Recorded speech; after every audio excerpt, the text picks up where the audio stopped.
Oh my god. Oh my god. I get to play the young hot guy. Hey guys, I hope you're doing fantastic. Welcome to Do You Watch Anime, a show where I sit down with a guest every week and ask them, do you watch anime? And we go from there. And today joining me is voice actor in such anime as One Piece and Haikyuu, the Dumpster Battle.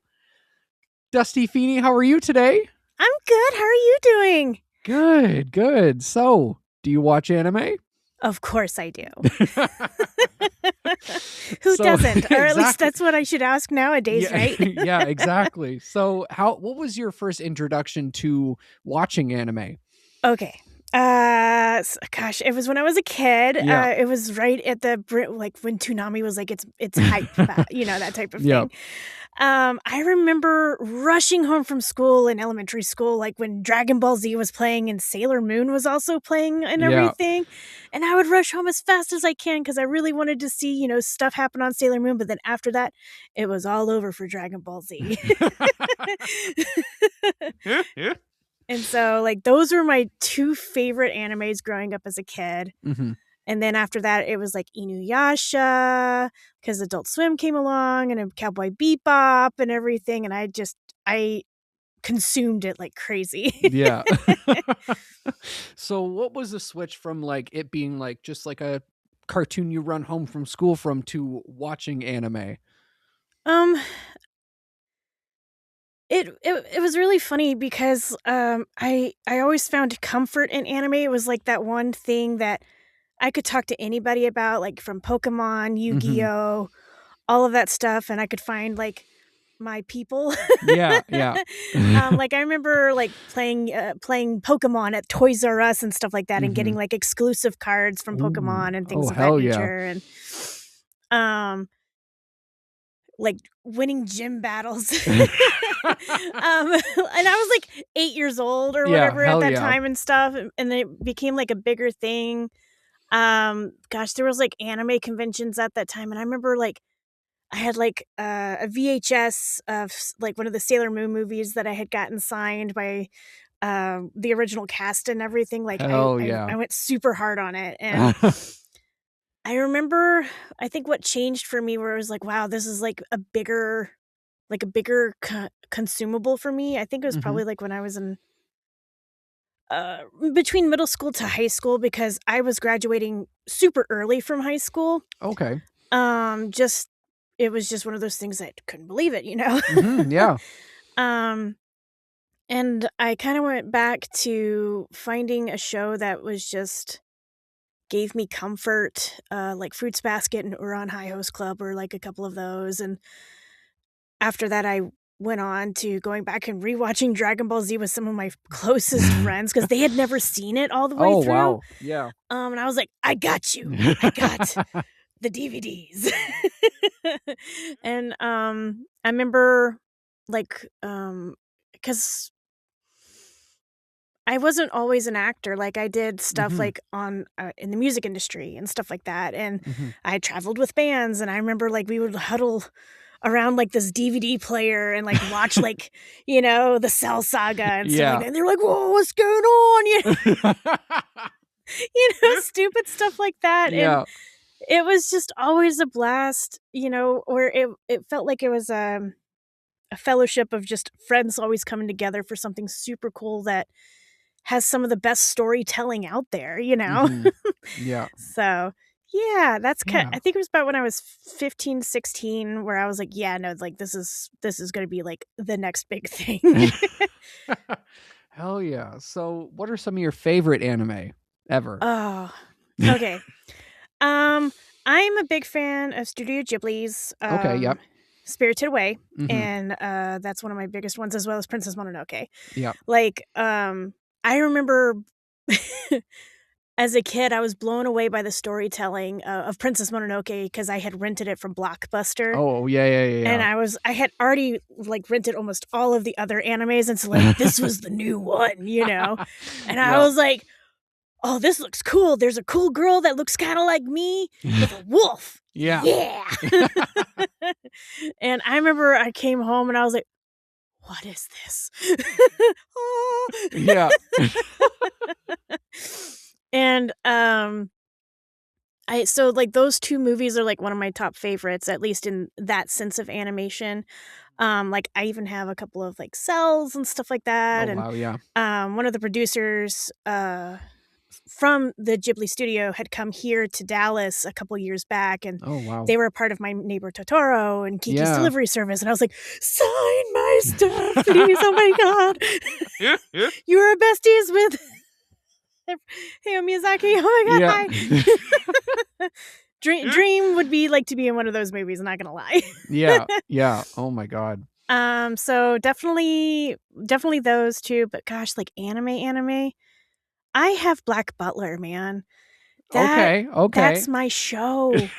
Like it is like one of those like comfort shows. Like I remember when it came out on, Funimation, and I was like, this is gorgeous. We're talking about tea. Oh, murder. Excellent. Yeah. Ooh, and a cute demon guy. Sure. Awesome. And I remember I had originally heard it in the Japanese and stuff like that. And I was like, this is going to be awesome. Like, the animation style was gorgeous and all that stuff. And then, like, I heard it in the English dub where, like, Tatum was doing Sebastian Michaelis. And I was like, wow. That's acting. Yeah. And, like, Brina Palencia doing CL Phantom Hive. And I was like, oh, this is great. Yeah. Like, it just set my heart ablaze on that type of stuff, and I kept up with it. Like it was a show that I knew I could always just go back and rewatch. We don't talk about the second season, but Nope. However, the ones that were in the second season, the actors were great. But what is that nonsense? So Black Butler is my ultimate favorite. Like it is the top one. Like about a year or so ago, I got to be in Black Butler Public School arc. Yeah. And I was like, you mean I get to be in my favorite anime? Yes, Dusty. Oh, okay. Yes, ma'am.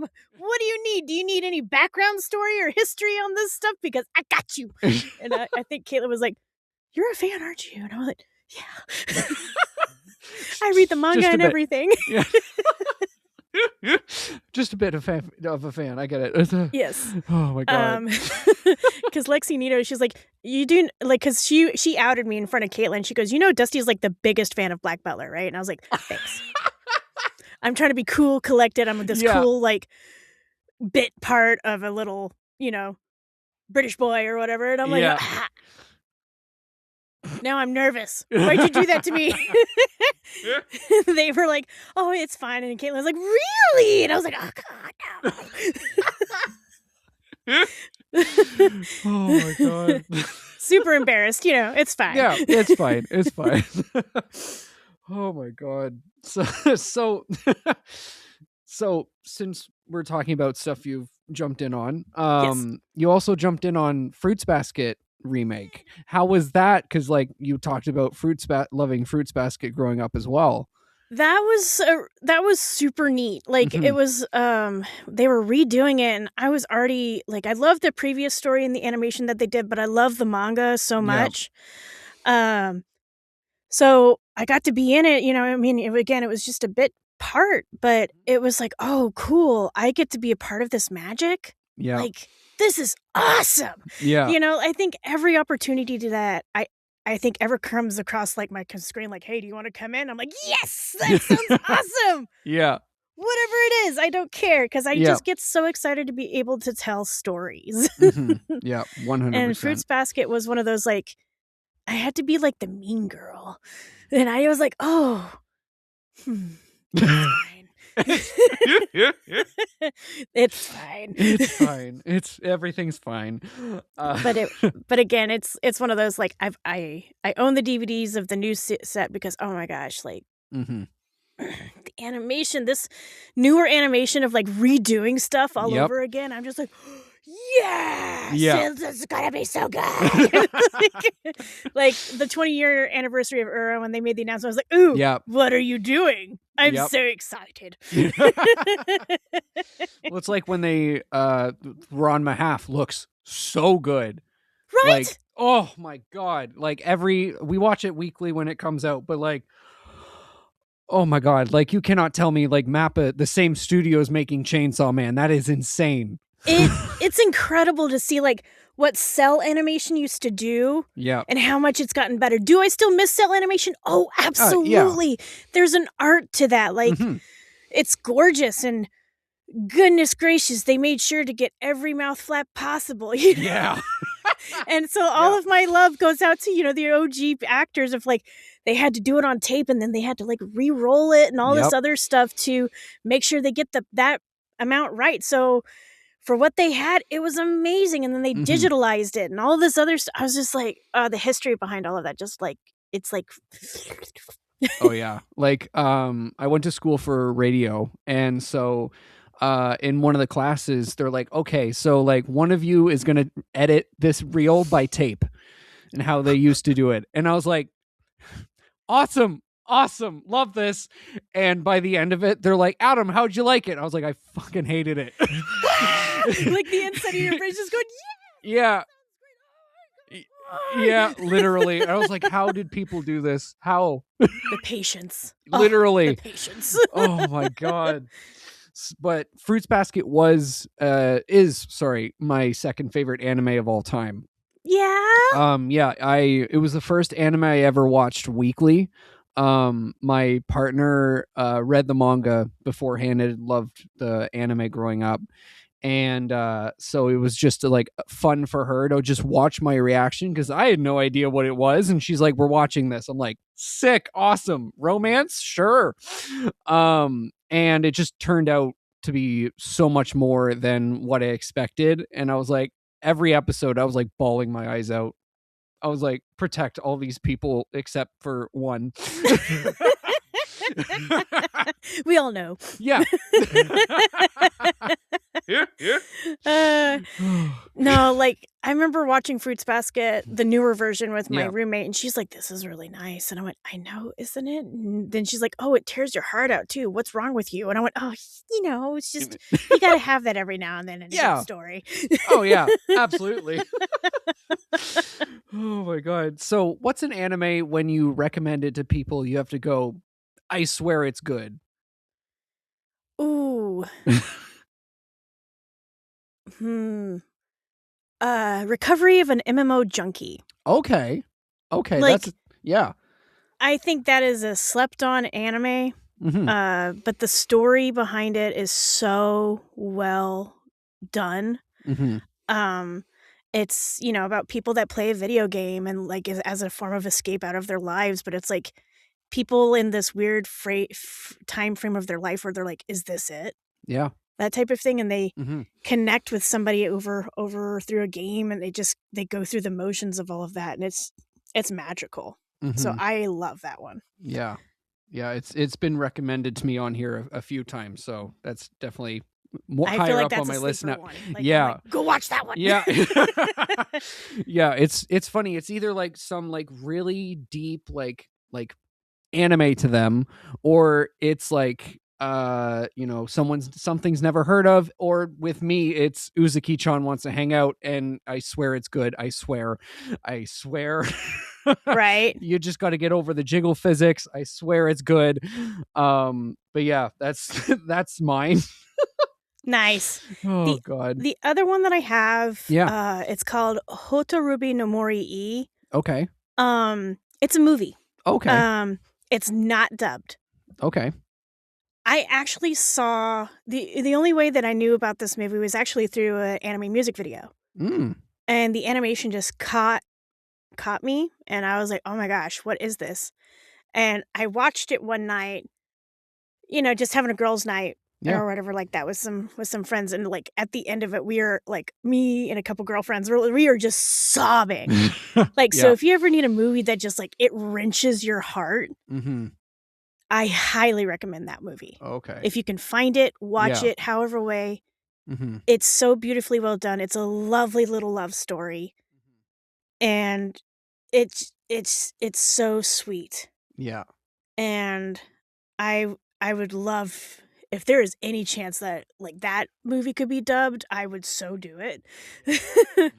Like because that one really that one got me into like a lot of other animation movies that have like meanings behind them and stuff like that. So I highly recommend that one as well, because those two are the ones that I can name off the top of my head pretty easily. Hell yeah. Yeah. I love a good cry. Absolutely. Oh my God. It's like wolf children cry, okay? Oh, like God. Great. Oh my God. Here, let's just like slam your hand through the heart and go. I'm pretty sure one of my friends watched that on a plane, and I was like, how did you do that to yourself? Oh, oh God. Yeah. It's like, oh God. It's like, I'm fine. So what's an anime that's on your watch list that's always a shocker to people when you bring it up? Oh. So oh gosh, what was the one that I brought up recently? Oddly enough, because I have friends that are not anime people, so like when I was talking to them about this anime, I had a really good laugh about it, but they were so confused about the premise of it. Yeah. And that was Gachiakata. Hey, yeah. And because they were like, they fight with trash. I'm like, yeah, so, and then they're like, so it's a trash anime. And I went, no, it's not. That's not it at all. Yeah. So there's that one I can name off the top of my head, because they were like, what? Yeah. I don't know about that. I'm like, it's really good, I promise. And then Sam, one of my friends she's been getting into like more of that stuff. She was like, okay, I watched it. I get it. I went, oh, yep. Good. Yep. Yep. And then there was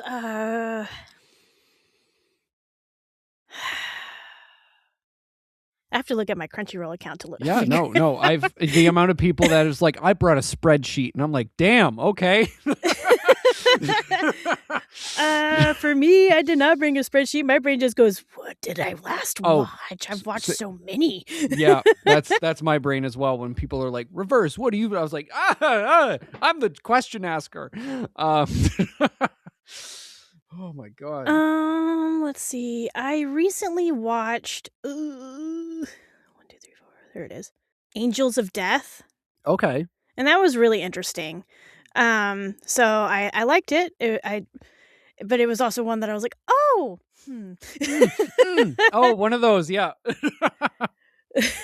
So like, because I just get it, like, I'm like, oh, that sounds interesting, and I watch it going, I don't know if I like it or not, but it's okay. Yeah. Yeah, it's one of those, who is this for?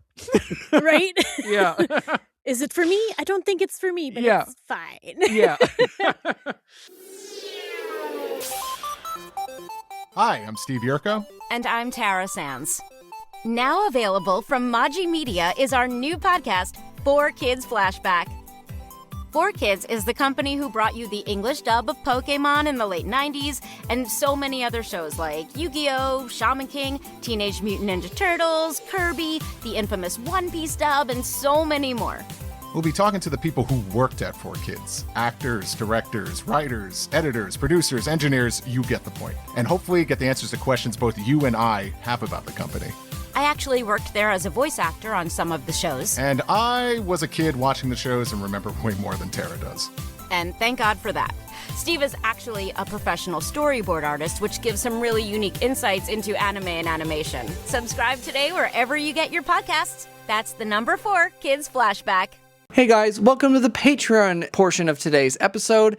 And if you want to join the Patreon, there are a few different tiers, like shoutouts on the episodes, as well as exclusive videos and behind-the-scenes content, and so much more, and even the episode a day early. Thank you to Gio, Keith, Blythe, Bunny, Mikey, Sheba, and Brooke. And if you want to join the Patreon or find out more, the link will be down below.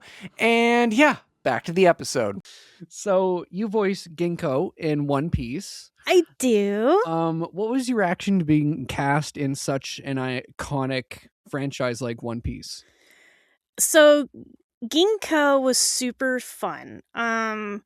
It was like my first like super little girl voice or whatever. And Mike McFarland, he's like, you can do little girls, right? And I went, yes, I can. And he goes, great, get in there. Okay. And so I did, and he goes, go higher. And I went, you got it. And I remember I did it, and he was just like, that's great. I loved it. And so I remember like, I had to come back in and like redo something or whatever, because like it needed to be a certain way with Toei or whatever. Mm-hmm. But she was so cute, and I love that she was so supportive of her friend, Momonosuke, and everything during that time, because I know he was going through some rough times at it. So, and so she's like, it's okay, you guys. You can make it through. It'll be all fine. Yeah. Oh my God. So that was super fun. And I loved One Piece. Like, granted, I definitely got my workout in One Piece, like with that anime, because I got called in for Walla, and it was like screaming Walla for a few hours, and I was like, oh my God, okay. Oh my God. Sorry. Whatever. Is this really what I'm doing for the next Hillers? Yep. Okay, good. Okay. I need water. But it was like they were in this arena and just you're going, whoa, and it's going crazy and nuts for that many hours. And so by the time I was done and I got in my car, I was like, I'm so tired. My voice is so tired. I'm lightheaded, But I remember, like, I told one of my best friends, and he was like, "You're in One Piece," and I went, "Yeah," and he's like, "Nuh-uh." And I went, "I just went and recorded for it, bro," and he's like, "I don't believe it." And I finally, like, when it came out, I was like, "See," and he goes, "That's not you," and I was like, sir. Excuse you, that is totally me. Look, my name's in the credits and everything. Yeah, see? So, like, it has a lot of love, and I think One Piece is such a great show. Yep. That has a lot of love, and, like, I'll be honest, I have not gotten all through those thousands of episodes. But I love the live action too. Like, I think they're doing a freaking phenomenal job with it, Yep, 100%. They got it. It got my partner, who was not into, like, I was like, please, we gotta watch it. I watched so much of what you want to watch. Please watch One Piece. And she's like, no, it's too long. And then we watched the live action, and she's like, okay, we can pick up. And I'm like, let's go. Yes! We got another one. So, how did you approach Ginkgo as an actor when you were going in for her? I remember, like, I was in the studio, and, like, he kind of gave me a brief description of Ginkgo, and I was like, okay. And I just pulled in from memories of, like, what it would be like as a kid, like, trying to, think of the future and how exciting it can be to, like, grow up and do stuff and, kind of be there for, like, your bestie and all that stuff. Yeah. And I went there and I pulled it out, and he was like, that was great. And I was like, okay, cool. Oh, thank God. Like, kids are so fun to play for me, because it's like, they just have unabashed, like, energy. Yeah. And, no holds barred, all of that type of stuff. They are just so far out there. And I've gotten to play so many kids, and I love that. Like, it helps bring up, like, so many fun memories as a kid. It's also healing in a way as well, because I had a little bit of a rough childhood growing up and everything. So it's also that moment of, like, it's okay to play and allow myself to play and be in those moments and everything. Yeah. Oh, I love that. So, speaking of playing kids, you play young Kuro. I know. In Haikyuu Dumpster Battle. What was your favorite part about voicing him? Oh, okay. I'm a huge fan of Haikyuu. Yeah, like, yeah. Hands Let's down. go. Okay. Yeah. And I remember Rig, he called me in, and he was like, all right, so you're going to play this guy. And I went, okay. And on the inside, I'm like, oh my God. Oh my God.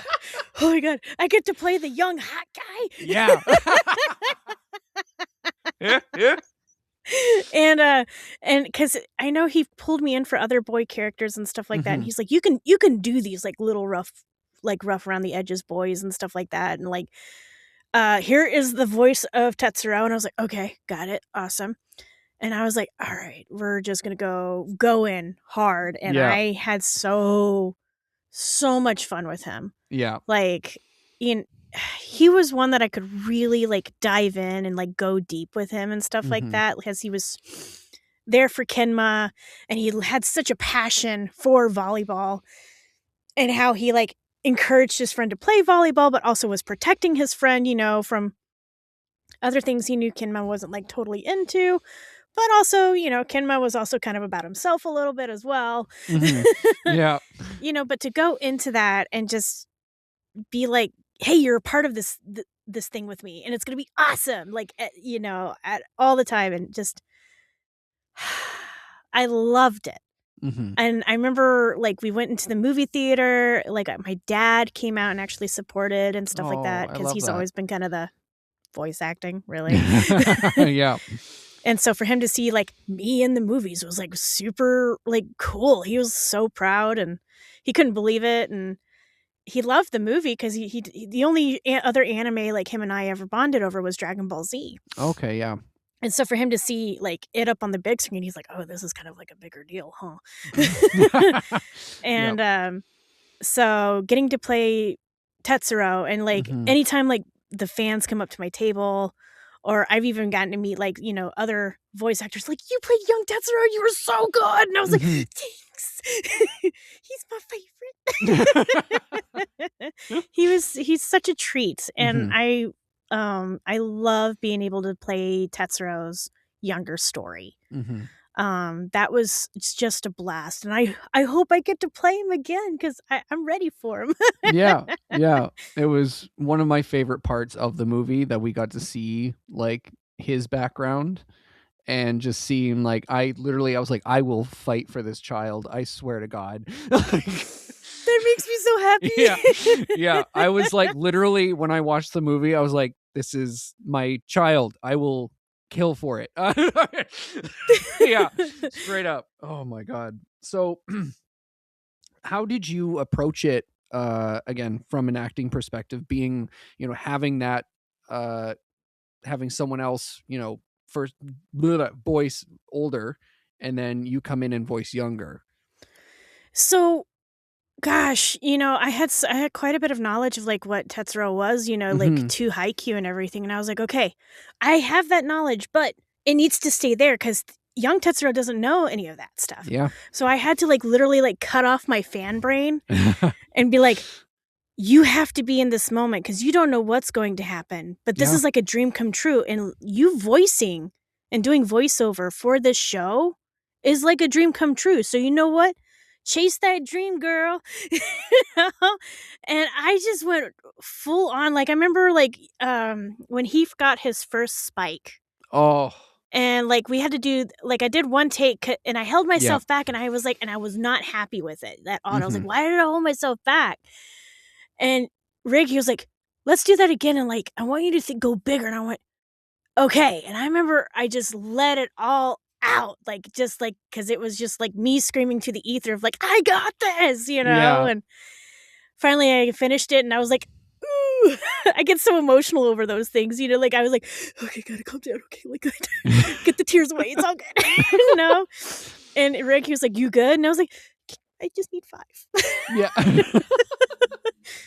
And I remember just like knowing that this young kid, he's going to go places with whatever he wants. And, it's kind of like a calling card telling me as a child that, hey, you're going to be able to do this. It's totally okay. And don't be afraid. And it's taken a lot, other actors, they have, some similar fears of like, not being good enough and not being able to get there or do that. I still struggle with those same fears here and there and stuff like that, and I know with Tetsuro, it was just that beginning of you're doing it. You're doing it, Peter. From Hook and stuff. But he hit home for me, and it was that moment of just like giving myself that space to know that this is what it is, and this is going to be the next big thing, of whatever that is. And I hope when people listen to Tetsuro in that movie, especially the young version. I mean, the older version, of course. I guess, yeah. But listen to his younger story. Like, I hope that can inspire the next generation of stuff. Yeah. Oh, I love that so much. So, as a fan of Haikyuu, what was it about Haikyuu that hooked you? It was the camaraderie, the team player, the friendship, all of that stuff. And like, even though if you might be on opposite sides or whatever, like, you still got to work together as a team to kind of get like better. Yeah. And sometimes you need to work with people you may not always like to get better and stuff. I know when I was in the music industry, it always felt like I was fighting so hard all the time, like against people. And so I remember watching that going, oh, you guys get it. It's just that moment of like, yes, like it is okay to go through your struggles, because in the end it's rewarding with whatever. Or if you don't win it, that's okay. You learn something from it, and you just know what to do for next time. And I think that's one of my favorite parts, is the fact that we see characters lose, and it's not just like they win, oh my god, yay. You see the struggles of pretty much every character, which is crazy. So many backstories. yeah. But yeah, it's when I think I first watched it during the pandemic, and I binged the first season. I was like, this is the greatest show I've ever seen. It's about fucking volleyball. Oh my god. So how did you originally get into voice acting in general? So oddly enough, like when I was a kid, I did acting. I was part of like musicals and theater and tech theater, and then I graduated early, and I had gotten a couple of really cool opportunities to go into the music industry, and I did. I loved it. I loved my period of time at that. But while I was like on the road and I was touring, I missed being on the stage, and I missed being an actor. Like, I took classes while I was, on my downtime. I had like moved overseas, and I got to do stuff over there. And it wasn't until when I moved back to America and I moved back to Texas and stuff, I was working at a couple of anime conventions just to kind of figure out what's the next point in my life, that type of thing. And I made friends with like Colin Klinkenbeard and Eric Vale. And at that time, I was Vale and I were we did some shows together at a local theater here in Dallas. And I was talking with Colleen about some stuff, and she's like, haven't you ever thought about voice acting? And I was like, oh yeah. Just full on like, oh yeah, that's a thing. Like, that's what you guys do, It just was like, oh, I'm trying to do the stage, like, I don't know, maybe movies or something, I didn't know where life was going to take me with it. And I was like, oh, okay, yeah, let's try it. And I remember like I remember I talked to Colleen for a long time about it, and she's like, okay, so all you need to get a demo, you need to do this, and this. And I went, got it. So I did all those things. And on my birthday, I got my demo done. And after I finished getting my demo done, I walked out, and oddly enough, Colleen comes in to like record for like a commercial or something like that. And she's like, what are you doing here? And I was like, I just finished recording my demo. And she was like, oh, okay, yay, awesome. Send it to me and I'll give you some feedback. And I went, okay. Not thinking much of it, but I'm just like, holy crap, how weird is that? Yeah. And I remember I got it back and I was like, okay, here you go, Colleen. What do you think? And she goes, it sounds great. You're in the system. And I went, what does that mean? And she goes, you're in Funimation. I went, oh, okay, cool. You didn't have to do that. Holy shit. I was just thinking you were going to give me feedback. None of that. Thank you so much. Oh my God. And that's so insane. After that, like, I got called in for One Piece and like and then something with Joel McDonald and stuff like that. And it was like, that happened. Yeah. Oh my God. Just casually. Yeah. Colleen Clinkenbeard told me what to do and I did it. Right? She gave me like some steps and I said, you got it. I'm going to go do those steps now. Did it. Awesome. Here you go. Oh, you were serious. Here you go. Oh, okay. So, oh my God. Always forever thankful for her. Yeah. 100%. Holy shit. So, like, what is your favorite aspect of voice acting? I have two things. Yeah. Storytelling. I love telling stories. Mm-hmm. And any part that I get, I hope I'm able to tell the story, even if it's so menial as like, oh my God, did you hear that guy? You know? Yeah. Or, whatever it is, it's, I want to be able to continue to tell stories, like 100%. Like, I just got into audiobooks and stuff like that, so I'm starting to do those. And I just want to be able to continue to create these worlds where people can just like be so immersed in it, like I've had so many people just inspire me of like, whoa, that is acting. And I keep getting inspired and I keep wanting to be like, okay, I want to be like that, like I want to keep bettering my acting so people can be like, oh, I want to be like that, So that's part of there where I just want to be able to continue to tell just these magnificent stories with all this heart, all this, genuineness and everything. And hopefully, it comes to life like that. The second is community.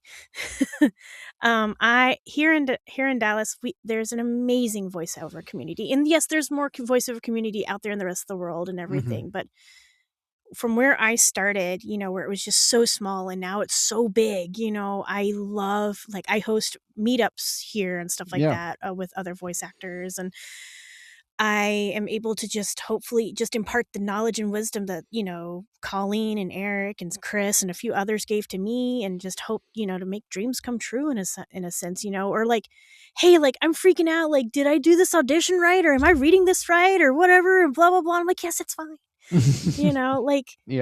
Being able to be a part of something where you have someone that is cheering for you is like the biggest thing, because I think we all need that. Otherwise, we all get up in our heads and like we can all be our own worst critics. That's part of about being human.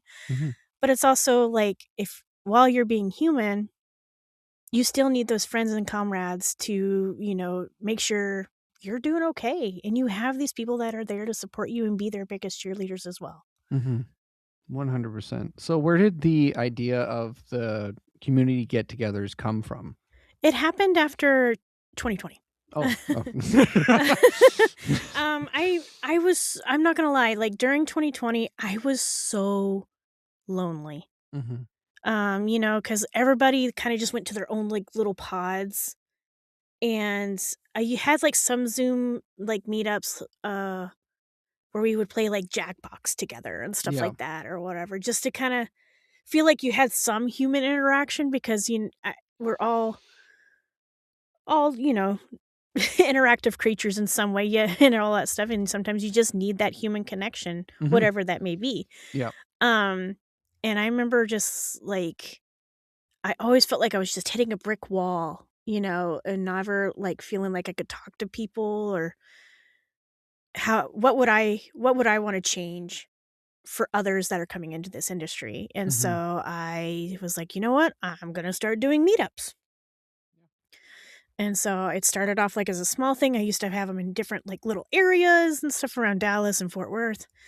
And that became way too much. And so now it's just at a singular place that I will never give away where we're at, because, safety. Yeah. But it's a space where I hope when newer actors or even senior actors, when they come, it's a safe space where you get to interact, get to know one another. And like, if you're in the booth or whatever and you see so-and-so's name, you're like, oh my God, I just had a drink with them last night. It was awesome.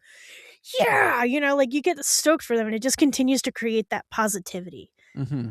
That was really my hope for that and stuff. And I want to continue to like impart knowledge and give advice and all of that type of stuff. Like, I know with the meetups that I have, I'd like to do some industry nights where we have some people in the industry and they talk about things that they may not talk about in class, like how to actually understand your business and stuff like that. You know, what are some things that they're actually looking for? Or like,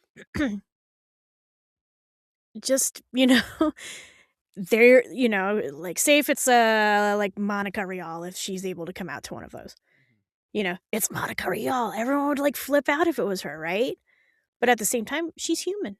Yeah. And she has such an vast knowledge that I know that she could give to so many people. It's just, when can we make the time to do that? You know what I mean?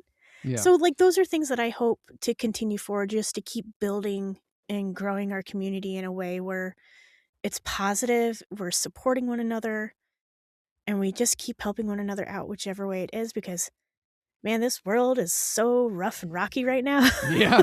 Yeah. That I feel like we need some of that goodness and that positivity as best as we can during the hard times. Absolutely. And it's so important, no matter like what community you're a part of, just getting together and like, you know, just being a positive, you know, oh my God. So what has been your kind of hardest lesson you've learned since becoming a voice actor? Not overthinking. That for me, I still struggle with. Like, I overthink to a point where some people are like, "You're still thinking while you're acting." I'm like, "I'm so sorry. I'm trying to do better about it, okay?" Yeah. And it's like, there's been a couple, you know, notes here and there where it's just like, "Hey, like, you're in your head too much." I'm like, "How do you know? I don't think I had a single thought in my head, but I guess I was in my head, okay." You know, so overthinking, for sure. And I mean, granted, I overthink on a lot of things anyways, because yay, anxiety. Woo! But that's definitely one that I struggle with, is overthinking on too much, or if it's to the point where it's like, oh, why are you thinking that way? Shouldn't it be like this instead? You know, like, to be or not to be? I don't know. Both. So, and those are ones that I struggle with for sure. But I think the biggest way that helps me kind of get through it is, you know, your support network, whatever that is, with a therapist, family, friends, your cat, dog. Yeah. You know, giving yourself the space and grace that it's gonna be all right. And and you can just like woosah for a minute, you know, and then you can get back on that grind and everything. And sometimes, you know, those little brain goblins will definitely come in and want to take over, but that's why you have people. Yeah. So that's one I struggle with for sure, at least for my voiceover stuff, is overthinking. Yeah. 100. Or like with boys, like weird thing about boys versus girls in voices. Yeah. Boys ended it down. Girls ended it up. Yep. And so sometimes mine goes, and so sometimes they'll be like, "Hey, you ended it." Like, I'll know, so like, I need to redo that, and they're like, "Why? It sounded great." I'm like, "Oh yes, it's a thing. It's something that I was taught, and it's so true." It's something you don't notice until you're told it. Yes, and where I you're was like, told that by Jerry Jewell, and I was like, "You got it, sir." Absolutely, sir. Yes, yes, King. I remember, and I was like, "Oh, I never thought of it that way." And so, like, every now and then, like, there'll be certain ways how it ends. I'm like, "How do you say it? Say it." Yeah. And I'll try practicing, and he's like, "You still ended in an up." And I'm like, "Oh, I'm so sorry. I'm a girl." I'm sorry. I'm trying here. Yeah. My brain hurts. Oh my God. So you're an avid reader. Very much so. What are some of your favorite manga that you're reading right now? Oh, so well, Black Butler. A new chapter came out last week. It was amazing. That basically gets bought on speed dial. Yeah, of course. So definitely that one for sure. Like that's like my main one, but I always try and find new ones to read because I want to understand like what is going to be the next best story out there and stuff like that. So I'm finding like, new shonen or new shoujo or whatever. And I'm like, where's the story going? I don't get it, Yeah. But the other one, I have been reading My Hero Vigilantes, and I love that story. So I think it is so good. Yeah. So that's been like the other one that I've been like hands down like I'm buying like one at a time type of thing. Yeah. And so anytime I go to Kinokuniya, where I'm like, okay, next one, please. Yeah. Yep. So there's that one that I have been reading, and then honestly, my friend has let me borrow their entire Vampire Hunter D collection. Oh, damn. So I'm just like, okay. I've read all of Hellsing. Why not? Yeah, why not? So that was one. That's also another one that I've been reading lately. Okay. Yeah. I am getting through Daemons of the Shadow Realm. Ooh, yes. Yes. I am so excited about the anime. I'm so pumped. Because when I was down in Texas, Ben Stegmeyer was like, you got to read it. And I was like, but like, I don't have time. And then he's like, you got to read it. And then Alejandro was like, you got to read it. And I was like, Alejandro was like, you got to read it. Yeah. Like, Yeah. And I was like, okay, fine. And then I'm on volume 4 and I was like, oh no, this is so good. Oh, this is so good. And like, Witch Hat Atelier did the same thing to me where I was like, and like, it took me a while to get into Witch Hat Atelier. Yeah. I had heard about it. And then Hannah Ollier was like, you got to read it. And I was like, okay, I got to read it. And I picked it up and I was like, oh no. Oh, I got to read this slowly or I'm going to go through it. Yeah. Yeah. Like, it took me a minute to get into that one for some reason. Like the art style is gorgeous. Oh, like hands down, it's beautiful. I can't wait to see the animation for it. Yeah. But I remember like I think it was like until like book 3 where I was finally like, oh, okay, now I get it. I was like, I don't get it. Oh. Yeah.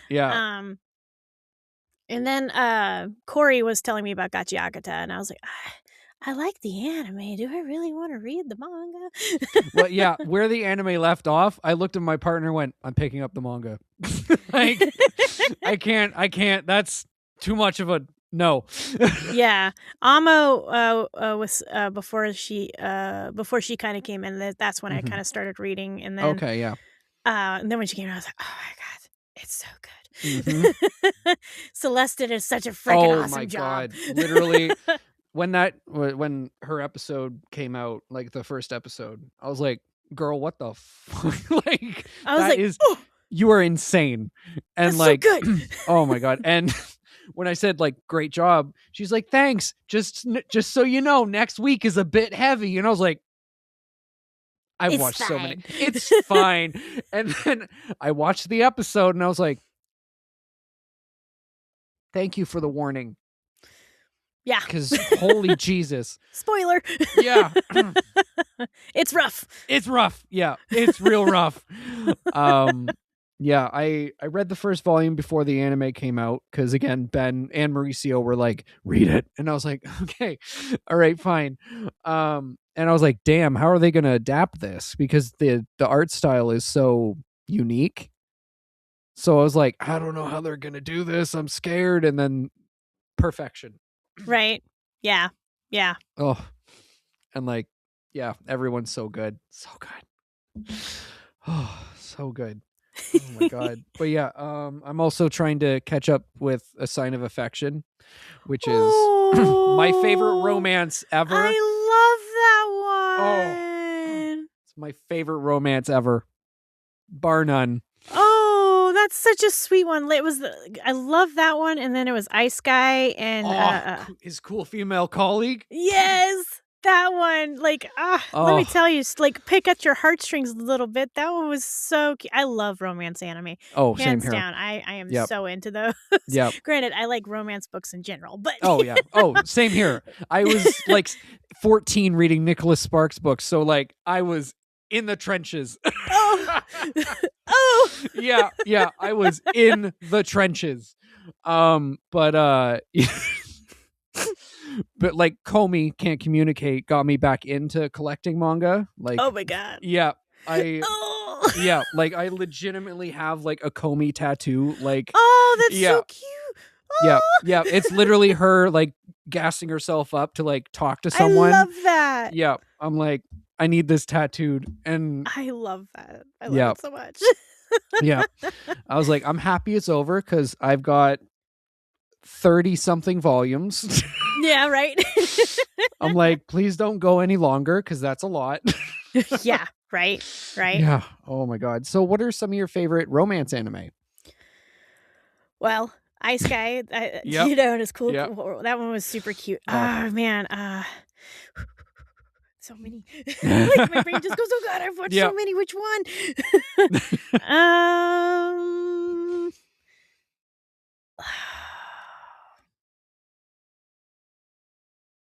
I'm going to give myself a moment and think about it. Can we come back to that question? Because now I'm like, my brain's like, all of them. And I'm like, yes, pick one.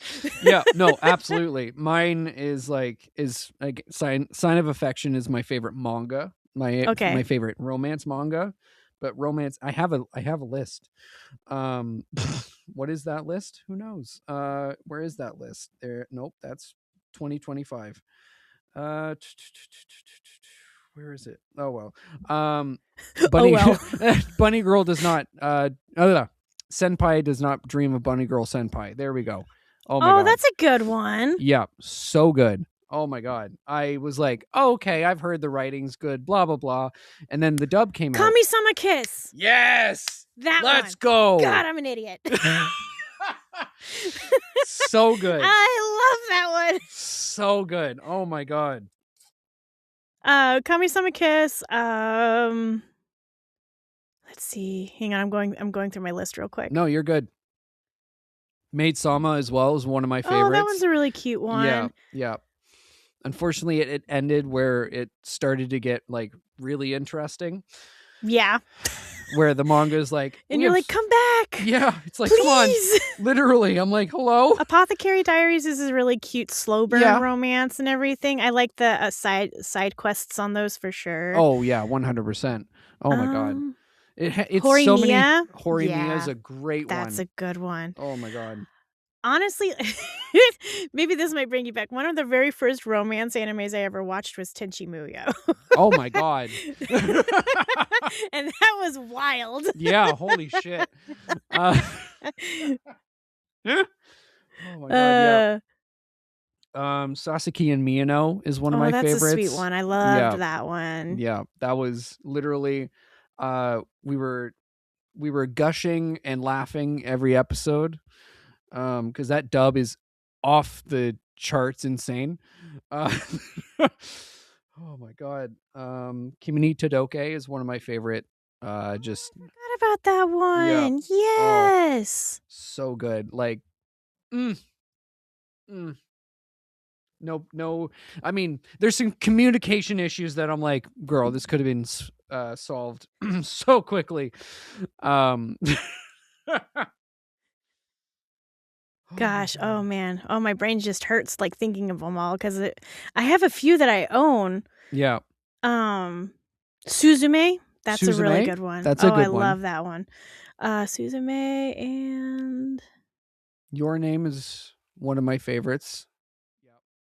That's a cute one. Yeah. Your Name was really good. Yeah. I saw that one in theater. Oh, damn. Yeah, I wanted to, and then, because Canada has select anime viewings, unfortunately. Mean. Yeah. Especially back then. I was like, I'm going to go watch it. And then I never watched it. And then I watched it for the first time like 2 years ago. Mm-hmm. And I was like, oh, it's so good. I wish I saw it in a theater. So, like, my favorite anime movie I've seen in theater was The Boy and the Beast. Okay. Yeah. And that story, wow. Yeah. Like, holy guacamole, man. Like, everybody in that movie just did such a great job telling the story and the meaning behind the story. Like, ugh. Yeah. It's just like, if we're going to talk about movies, like that movie right there, I remember I saw it like 3 times because I couldn't get over it, you know? Yeah. And I know like one of the museums here did like a anime panel over it and everything. But I was just blown away just by the storytelling of that one and just the meaning behind that story of just, you gotta, feel it in your heart and not let it go and keep going for it. I was just like, oh, I'm gonna cry. It's fine. Yeah. Oh, God. Yeah, that was me when I saw Silent Voice for the first time. Dude, tissues. That's probably my favorite anime movie. Just for the fact of the amount of emotions it gave me, like bar none. Like, oh my God, there's some characters I want to kick off a bridge, but there's also some most of the characters I'm like, please, I love. But yeah, so good. That's a tough one. Yeah. Yeah. And like every time I show it to someone, I'm like looking, I'm like, where's the tears? I'm like, do I trust you? What's wrong with you? Yeah. What's wrong with you? Why aren't you crying? I've seen this 6 times and I'm crying. It's the true moment of, do you have feelings? Yeah. Yes, literally. Okay, good. Yeah. And like my favorite Ghibli movie is like Whisper of the Heart. Oh, because that's such a sweet one. It's so cute and like doesn't make me depressed. Because there's some that here, let's just look the other way. Like, yeah. Like one of my friends was like, oh, I got recommended a Ghibli movie tonight. I was like, oh, amazing. Which one? And they're like, Grave of the Fireflies. And I was like, who recommended that to you? Oh my God. I was like, why? Be careful. Woof. And they were like, they're not my friend anymore. Did you ever see Orange?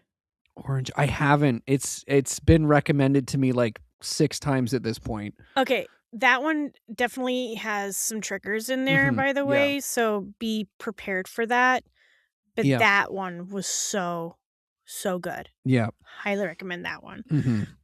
But again, that deals with mental illness, things of that nature. So be careful if you watch that one. Yeah. Oh my, even parts of like Spirited Away, because I watched that growing up and I was like, there's parts of this that are fucking terrifying. Like, okay, so the what sold me, is I loved My Neighbor Totoro, and the main thing when I was younger, and but the main thing, the reason why I loved My Neighbor Totoro was because of the suit sprites. Yeah. And they were such like interesting little creatures. You don't know much about them, but they're little cute little creatures. And then they show back up in Spirited Away, and they love Kampeito, which is like these like little star-shaped sugar candies, basically. And I was like, oh, they're so cute. And a friend of mine was like, of course you would like those things. And I was like, why? And they're like, they're dust bunnies. And I went, because my name is Dusty. Hey, there you go. So now I have like a bigger love for them just because of that. But hell yeah. I thought they were just so ridiculously cute with like how they carried stuff and everything. And like how they like, they're little workers, but they have a care for something. Yeah. And just like some candy. Hell yeah. Yeah. Oh yeah. And like, I also love in Ghibli films, no matter the director, it feels like a Ghibli movie.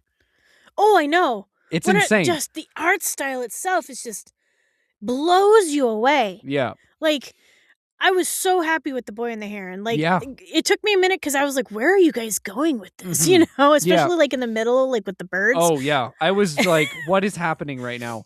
I was so lost for a second, but then I was like, oh, I get it now. I get it. Yeah. Yeah. Okay. Yeah. Because I wasn't expecting like that type of turn or whatever and stuff like that. And so like even like after we left, my roommate Christine, she was like, I think I need to watch that again. And I went, I think so too. Yeah. Because I need to process what I just watched. I love the ending. Mm-hmm. But what was that middle part about? Yeah. Yes, absolutely. Because I turned to my partner and I was like, huh. She's like, how'd you like the movie? I was like, I don't know. Yep. Right? Yeah. Like that was the one that I was definitely, I don't know if that one was my favorite, you know, Yeah. like you also have like Howl's Moving Castle. Of course, that's a big love for everybody. Castles in the Sky. You know, granted, I love The Cat's Bride. Like, yeah, so good. That one's good. Yeah. Is that the right one? Is that the name of it? It's the cat one. That's cat all I one. remember. Yeah, yeah. The Cat Returns. That's it. There we go. The Cat Yep. Returns, not The Yep. Cat's Bride. Where No. was I going with that one? What? There is one. I swear he has a bride. I swear. Well, the prince. Yeah. Yeah, that's the Cat Returns. Yeah. Okay. Yeah. There's so many cat animes. Oh. I mean, with just the recent with the Night of the Living Cat. Oh my god. So ridiculous. I love that one so much because it's based off Night of the Living Dead. Yep.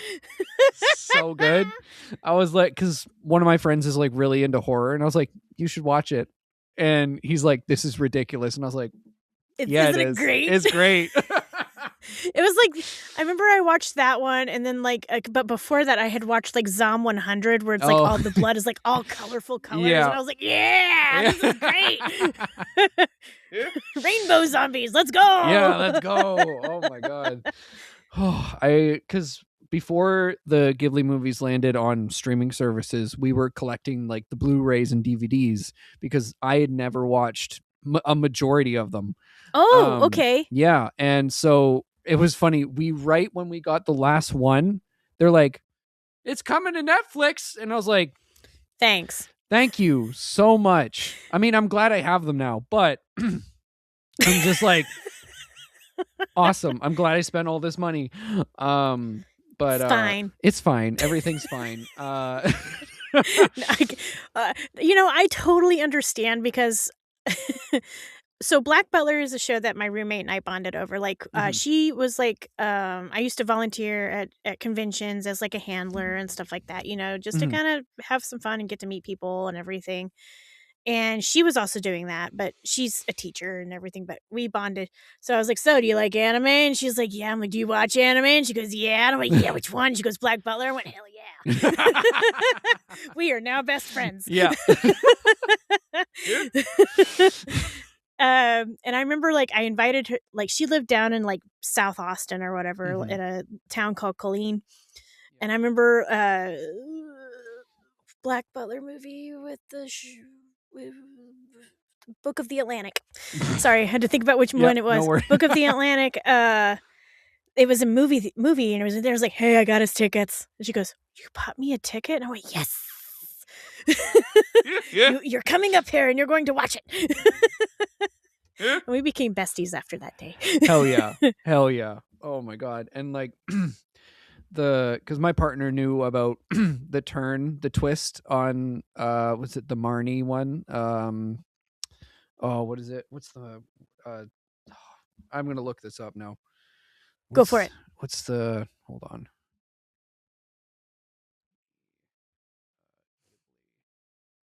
Let's see. What is it called? When Marnie was there. Yeah. Oh, that one. Wow. Yeah. I haven't seen that one in a long time. Yeah. So I hadn't seen anything. So like I knew nothing of the twist or anything that happened. And so again, it was another of my partner going. And I was like, when the twist happened, I was like, what? Huh? What? Huh? What's going on? Yeah. I'm so lost. Yeah. I'm like, huh? I thought they were just, what? Huh? What is happening? Good Lord. Oh. I love that. Yeah. I love that. I always love it when like anime does that to you. Or like if you're doing that also in a manga and all of a sudden you're like, wait, what? And it was like the end of the series or whatever. And you're like, no! Yeah. That's it! Yeah. I get that a lot in romance manga where it's like, and they're together, bye. And I'm like, but what happened? Can I see the happily ever after, please? Like, hello? Did they get married? Did they have kids? Yeah. Hello? Hello? I need the gut wrenching. I need it. Oh, I love yearning, but not that much. Like manga is like the biggest slow burn ever, man. Yep. Oh my. The anime seems to like speed it up a little bit. We're like, yes, finally. Yeah. And then you get there and you're like, it still hurts. Yep. That's it. Oh yeah. It's like yeah. It's the amount of manga that I read, and I'm like, just get together. Come on. And kiss. Yeah, literally. That's why most of my favorites are they get together when they're, early on. Oh yeah. Yeah. I'm like, yay, I get to experience their relationship. Crazy. Oh, I know. Oh my God. Well, thank you so much for coming on. Oh, thank you for having me. This was awesome. Yeah, of course. So where can the lovely people find you online? You can find me basically anywhere on Twitter, Instagram, TikTok, Blue Sky, whatever. Yeah. All at Dusty Feeney. Hell yeah. I was like, is there any other form of social media? Threads? No, that's Instagram. Can't keep up, but trying to. No, that's yeah. The amount of times where I'm like, oh, there's a new thing. I'm like, anyway. Literally, my brain going, which one do you need? All of them? Yeah. It's the same thing. Really? Yeah. Yes. I'm like, okay. And Facebook. See, there's the other one I forgot. There you go. All at Dusty Feeney. Easy peasy lemon squeezy. Heck yeah. All right. All those links will be down below. You can follow me at Corky Cosplays on Instagram, Adam Corky everywhere else. You can also subscribe to the Patreon, where you get episodes a day early, exclusive content, and behind the scenes stuff. And yeah, I'll see you guys next week. Bye-bye. Bye.